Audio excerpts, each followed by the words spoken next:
what is AI and technology doing differently that it's even getting a,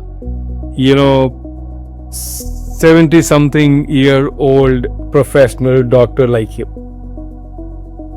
Well, I'll give you a couple of examples.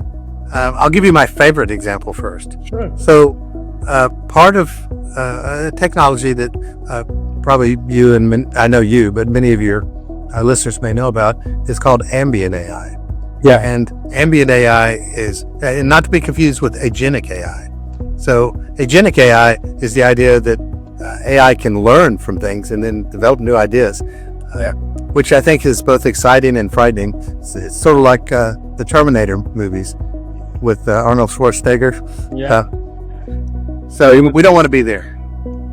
But Ambient AI, up until, so my practice in cardiology, over the last 15 to 20 years, it's gotten to where more and more of my time is spent with documentation and a lot of administrative things that just slow down what I'm doing. So if you and I are having an encounter, we'll make you the doctor today.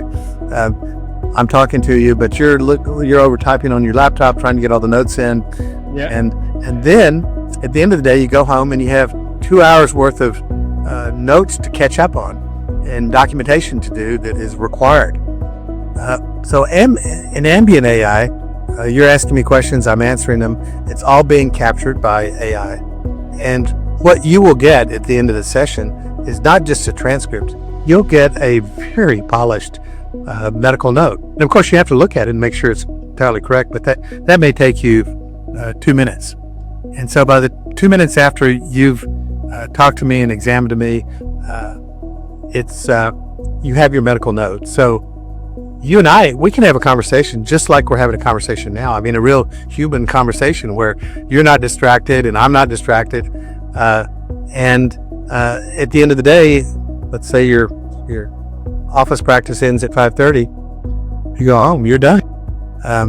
Rather than you're staying there or going home and spending another 2 hours finishing up all your medical records and documentation. So that's an example. But when we implemented that in Michigan Medicine in our hospital, I would say by far that has gotten the most positive feedback of anything I've done over the last 10 years, 13 years. It's amazing. And it doesn't take any time to get used to it. It takes you, an hour or two and you're up. Yeah.